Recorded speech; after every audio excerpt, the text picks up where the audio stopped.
ng exam mo? Nakapasa ka ba? Talaga? Ito na yun, Alex. Ito na yung simula ng katuparan ng pangarap natin. Max. Kung meron tayong 1 week na tayong dalawa lang magkasama, tapos pwede natin gawin ng kahit ano. Anong gusto mo gawin? Lahat na lang. 1 week? Pwedeng gawin ang lahat? Marami. Gusto ko mag-bike tayong dalawa. Tapos, makikinig tayo ng music. At lalaban na kita sa basketball. Tapos nun, magkikandlelight dinner tayo. At marami pang iba. Ay. Teka, bakit mo tinatanong?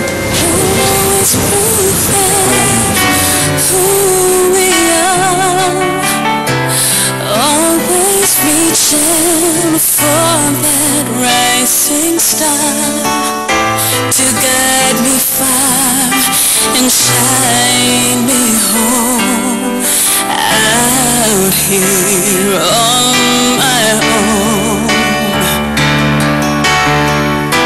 When I'm down and feeling blue, I close my eyes so I can be with you. Oh baby, be strong for me.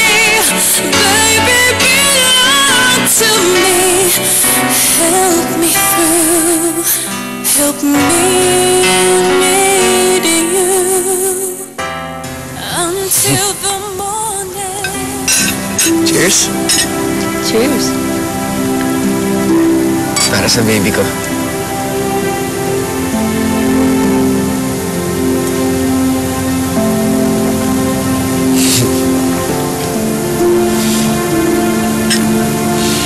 Teka nga, bakit pa ginagawa natin lahat na sinabi ko sa'yo? Bakit ayaw mo? Mukha bang ayaw ko? Ang ganda na lang, Kate. Isipin mo, lahat ng to, gift ko sa'yo. Ako rin may gift sa'yo. Pero pikit ka muna. Ganon?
Alam ko, Kate, masyado pa maaga to para tanungin ko sa'yo.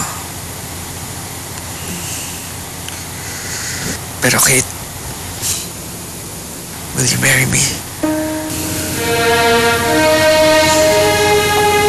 Paano ka naman nakakasiguro na ako na yung babaeng mamahalin mo? Eh, di ba, first girlfriend mo pa lang ako.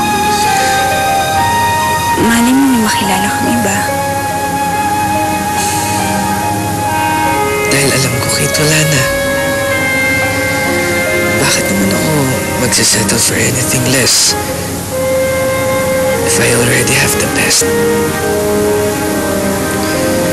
Kate, siguradong na ako na ikaw lang ang mamahalin ko.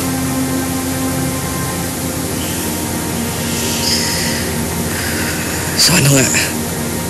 Will you? Ay, naku. Tanungin mo na lang ako after 10 years. Okay?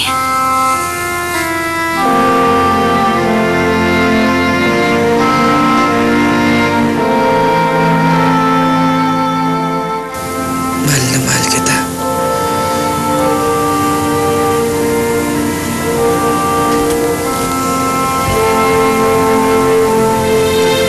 Mahal na mahal kita, Alex.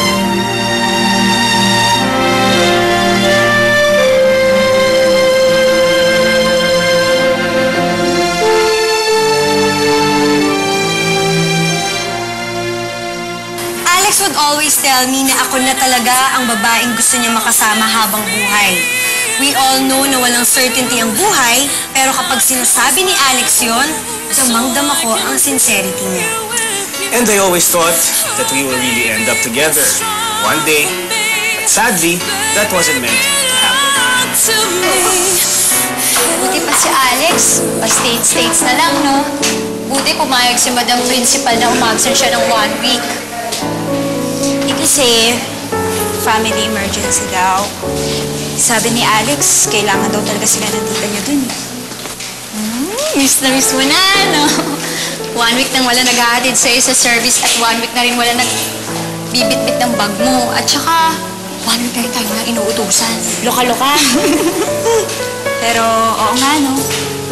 Nakakamiss. Ay, ewan ko ba?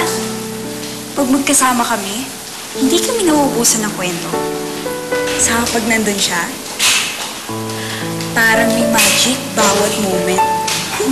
Ang corny ko, ano? Eh, ganun eh. Sabi nga nila, mas corny, mas totoo. Kakaingit ka nga, eh.